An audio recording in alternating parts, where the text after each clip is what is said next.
Sense lakadabadagi kitang sum inthabakumna ubo wani election se loira kandadi adum amu continue tawgani maramdi hojing manipur da chathari basi prajana khanbaga ama aduga leadership na khanbaga ama prajana tothorakpana ama leadership na tothorakpa ama sumaina cheran toran lambi sida adum chatpa kumna laire kari tawgadabano kari tawribano karmaina common issue da chakadabano haibase iu ude adum yamna akoise blind da moindi akoina khanbase chumi akoina tawrise chumi akoi khangjare haire na tawramba yai dubu akhang hai singna phajana muna mase nainaba kanda yengsaluba kanda di potse akoi serana ama chakre aduna hojek haire chumi mi phabagi ngarandigi khra langdana general strike haina tawri adu hoi tawpham thopagi moi kaino tawbo oiramgani aduga pendabadigi ngasai chumdabadigi adubu laibak yamna thibadi aina ngarang tumba yadaba amakhakdi ngasi se metric exam hauba numikni aduna hoi metric exam hauba singdadi thaba singdadi relax pi harasu mi amagi wakhanda-di aina haibadi yamna nungaina ningthina ma exam thabadi ngamoi tension de dum leigani ado sidi pura life akoigi career ma spoil tawgadoribani aduna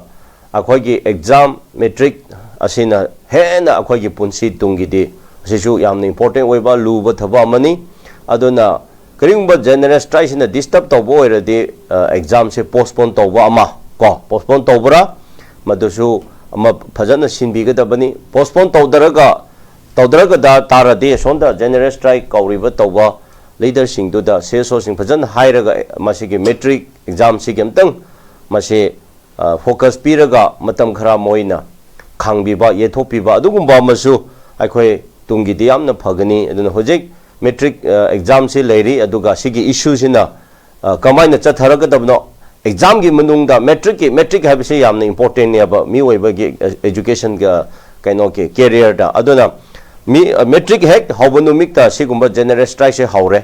aduga general strike se 48 hour ni masi loisandredi aduna togadra amu continue tawdra adurdi metric tharingai marak se da sumaina ban khang da strike khang da rally tawna mu leiradi akhoi gi metric thariba satra singdadi yamna sokpa haiba tare tension da mama ampa singdadi ayet apande dum leitaba nate masi lei aduna masi thokiba thodok se laibak thibani ne ai loje tawdubu hojiki mi phaba aduga adugi tawba haibase hoi mayamna angak pasu dum oye maramdi wari peace talk tawgani haidana sign tawna rama matungda karigino adum amuka phagre haibagi pausena akhoi da taba phangi aduga ngarang moigi NIA gi Imphal branch ki haibatare SP na ma thadobba kandadi moi case leiba case ka palaga adugi leiba gi phabani haina clarification ama akhoina paper da social media da go thena ki ba malai sumaina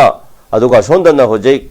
fox na luchin le haraga mafam kaya da masi thadok ta ba yaroi released unconditional da release tawdabani haidana hojai khonjang changsale aduna aina haijaning badi manipur da last 2023 gi May 30 gi hauraga chathari balan irang se hujik nemthadri irang tawri ba marak sida asik maina amuka irama thoksan ba haibase masi kanangon da shogadabano kanangon da mangba taadabano haibase su akoine nainaba amadi change aduga siliba thoriba tawriba mongse kanana tawbuno kanana sinbuno adu karamba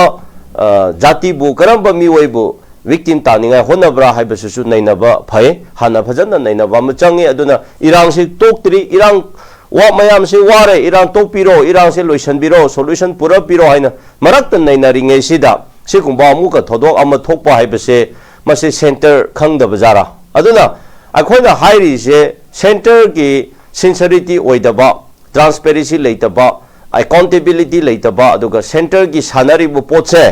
manipur ki imphal da leiriba valley tampak ki mi singna mase sukhaina yaona khangba ngamkhidaba haise mase khwaidi laibak thibani aduna aina challenge tawjari ꯍꯥꯟꯅꯁꯨ ꯑꯩ ꯍꯥꯏꯔꯤ ꯃꯁꯤꯒꯤ ꯃꯔꯝ ꯈꯪꯅꯤꯡꯔꯗꯤ ꯑꯩꯉꯣꯟꯗ ꯎꯅꯕ ꯂꯥꯛꯑꯣ ꯀꯣ ꯑꯩ ꯆꯦꯂꯦꯟꯖ ꯉꯁꯤꯁꯨ ꯑꯗꯨꯝ ꯇꯧꯖꯔꯤ ꯑꯗꯣ 이khang ꯈꯪꯗꯕꯒꯨꯝꯅ ꯇꯧꯔꯦꯕ ꯑꯗꯨꯅ ꯄꯣꯠꯁꯤ ꯀꯅꯥꯅ ꯁꯥꯟꯅꯔꯤꯕꯅꯣ ꯍꯥꯏꯕꯗꯣ ꯑꯩꯈꯣꯏ ꯃꯁꯦꯟꯁꯤꯗ ꯈꯟꯅꯒꯗꯕ ꯑꯩꯈꯣꯏ ꯃꯁꯦꯟ ꯌꯦꯟꯅꯒꯗꯕ ꯑꯩꯈꯣꯏ ꯃꯁꯦꯟꯁꯤꯗ ꯙꯔꯅꯥ ꯇꯧꯕ ꯔꯦꯂꯤ ꯇꯧꯗꯅ ꯑꯩꯈꯣꯏ ꯃꯁꯦꯟ ꯕꯟ ꯇꯧꯔꯒ ꯗꯨꯀꯥꯟ ꯊꯤꯡꯔꯒ ꯑꯩꯈꯣꯏ ꯋꯥꯒꯗꯕ ꯃꯍꯨꯠꯇꯗꯤ ꯔꯨꯠ ꯀꯣꯁꯁꯤ ꯀꯅꯥꯅꯣ ꯚꯥꯏꯔꯁꯁꯤ ꯀꯅꯥꯅꯣ ꯁꯥꯟꯅꯔꯤꯕꯁꯤ ꯀꯅꯥꯅꯣ ꯍꯥꯏꯕ ꯃꯤꯗꯨ ꯊꯤꯊꯣꯔꯒ ꯑꯩꯈꯣꯏꯅ ꯒ꯭ꯌꯥꯟ ꯇꯥꯅ ꯑꯩꯈꯣꯏꯒꯤ ꯂꯩꯄꯥꯛ ꯀꯟꯕ ꯅꯠꯇ꯭ꯔꯒ ꯑꯩꯈꯣꯏꯒꯤ ꯃꯐꯝꯗꯤ ꯐꯖꯅ ꯁꯦꯝꯒꯠꯄ ꯃꯤ ꯄ꯭ꯔꯖꯥꯕꯨꯗꯤ ꯑꯋꯥꯅ ꯄ꯭ꯔꯖꯥꯕꯨꯗꯤ ꯈꯨꯗꯣꯡꯊꯤꯕ ꯅꯠꯇ꯭ꯔꯒ ꯄ꯭ꯔꯖꯥꯕꯨꯗꯤ ꯗꯤꯁꯇꯔꯕ ꯇꯧꯗꯕꯅ ꯐꯠꯇ꯭ꯔꯣ ꯂꯩꯀꯥꯏ ꯑꯃꯗ ꯃꯤ ꯑꯃꯅ ꯍꯨꯔꯥꯟꯈ꯭ꯔꯦ ꯍꯥꯏꯔꯒ ꯍꯨꯔꯥꯟꯕꯗꯨꯗꯤ ꯐꯥꯕ ꯉꯝꯗꯗꯅ ꯂꯩꯀꯥꯏꯗ ꯂꯩꯔꯤꯕ ꯃꯌꯥꯝꯗꯨꯗ ꯑꯋꯥꯕ ꯄꯤꯕꯗꯨꯗꯤ ꯑꯩꯈꯣꯏꯅ ꯆꯨꯝꯗꯦꯕ ꯑꯗꯨꯗꯤ ꯑꯩꯈꯣꯏ ꯆꯥꯎꯈꯠꯄꯅꯦꯅ ꯂꯧꯗꯦ ꯂꯩꯀꯥꯏꯒꯤ ꯃꯔꯛꯇꯨꯗ ꯀꯅꯥꯅ ꯍꯨꯔꯥꯜꯂꯤ ꯀꯅꯥꯅ ꯊꯤ ꯐꯥꯏꯖꯜꯂꯤ ꯀꯅꯥꯅ ꯍꯨꯟꯖꯜꯂꯤ ꯍꯥꯏꯕꯗꯣ ꯊꯤꯊꯣꯔꯀꯥꯟꯗ ꯃꯤ ꯑꯗꯨꯗ ꯈꯛꯇ ꯄꯤꯖꯥꯔ ꯇꯧꯔꯀꯥꯟꯗ ꯄ꯭ꯔꯖꯥ ꯂꯩꯀꯥꯏ ꯃꯌꯥꯝꯗꯨꯗꯤ ꯅꯨꯡꯁꯤ ꯆꯥꯟꯅ ꯂꯩꯃꯤꯟꯅꯕ ꯌꯥꯏ ꯍꯥꯏꯕ ꯑꯩꯈꯣꯏꯗꯤ ꯍꯨꯔꯥꯟꯕ ꯃꯤꯗꯨꯗꯤ ꯐꯥꯗꯦ ꯍꯨꯔꯥꯟꯕ ꯃꯤꯗꯨꯗꯤ ꯈꯪꯗꯦ ꯍꯨꯔꯥꯟꯗꯕ ꯄ꯭ꯔꯖꯥ ꯃꯌꯥꯝꯁꯤꯕꯨ ꯇꯩꯁꯟꯅꯔꯒ ꯑꯃꯒ ꯆꯤꯛꯅꯔꯒ ꯁꯔꯨ ꯍꯨꯟꯖꯜꯂꯒ ꯀꯣ ꯈꯟꯅꯕ ꯃꯑꯣꯡꯗ ꯑꯩꯈꯣꯏꯁꯦ ꯇꯥꯔꯦꯕ ꯑꯗꯨꯅ ꯌꯦꯡꯉꯣ ꯑꯁꯣꯝꯗ ꯂꯥꯟꯁꯦ ꯊꯥ 12 ꯁꯨꯔꯦ ꯄ꯭ꯔꯖꯥ ꯃꯌꯥꯝꯅ ꯑꯩꯈꯣꯏ ꯂꯥꯟ ꯄꯥꯝꯗꯔꯦ ꯈꯔꯅ ꯄꯥꯝꯃꯤ ꯈꯔꯅ ꯄꯥꯝꯗꯦ ꯄꯤꯁ ꯂꯧꯔꯒ ꯁꯣꯂꯨꯁꯟ ꯄꯤꯌꯣ ꯋꯥꯔꯦ ꯃꯤ ꯀꯌꯥ ꯁꯤꯈꯤꯕꯅꯣ ꯌꯨꯝ kaya ꯊꯥꯗꯣꯛꯈꯤꯕꯅꯣ ꯔꯤꯂꯤꯐ ꯀꯦꯝꯗ ꯃꯤ kaya ꯂꯩꯔꯤꯕꯅꯣ ꯍꯥꯏꯕꯁꯦ ꯃꯌꯥꯝꯅ ꯈꯪꯂꯤꯕꯅꯦꯕ ꯃꯁꯤ ꯍꯥꯟꯅ ꯂꯣꯏꯁꯟꯕꯤꯌꯣ ꯂꯣꯏꯔꯛꯁꯤꯗ ꯂꯩꯔꯤꯉꯩ ꯃꯔꯛꯁꯤꯗ ꯁꯨꯃꯥꯏꯅ ꯑꯃꯨꯛ ꯐꯥꯔꯒ ꯆꯠꯈ꯭ꯔꯦ ꯍꯥꯏꯅ ꯍꯧꯖꯤꯛꯇꯤ ꯁꯤꯅ ꯏꯔꯥꯡ ꯑꯃ ꯑꯣꯏꯒꯗꯧꯔꯦꯕ ꯃꯔꯛꯁꯤꯗ ꯑꯃꯨꯛ ꯉꯁꯥꯏꯒꯤ government ꯌꯥꯎꯔꯤꯕꯅꯤ initiative lawribani knowledge lairibani government na madugi agreement peace talk agreement tawnaba kampuduga government initiative tawradana open ceremony tawdana sarkar yauna tawribo potuda hojik sarkar na government na khangdaba mongda hayaba mase adu tawramladi aduta asidi phaki tare ba sidi joker tare ba sidi joker tare aduna hojik paper da matungina khoigi lengak na haijari makok oiba singna madu mara leramdaradi thadokuni aduga adu tawri haibase asondana maitei mayamna praja mayamna madu yaroi haidana khonjan changsale adu ngasi general strike hanthokpa wafam leite haidana movement amadi changkhreaba sonda government adi madu yangsangani adu tawgani haina khangadabro madu di central government ga state government ga relationship later male aw natra kep kya oina leibajano kep yamna leiba mongda haire adudi kep leiba tarade nahangi amu langdade mai 30 gi lan tawrari basida de amuka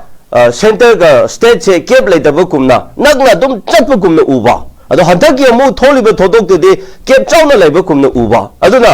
manipur se kariya sera akhogi nga leifamda turenda bom thadaraga nga se tawraga loina chatlaga makhada khara chatpa somda khara toba mina khara khunba adungba mong amata hoje ichai chaina leire yam lure aduga ngasai issue da lawriba mayam ada tawri mayam se hoje tumina leiraga hitha kapiraga pantharaga hoje ti election da mai onsanba mo hawreba ado masigi chanaba se india da north east da world na karamba state karamba jati karamba mi se adum ikhang khangdadana vision laitadana policy laitadana hingbra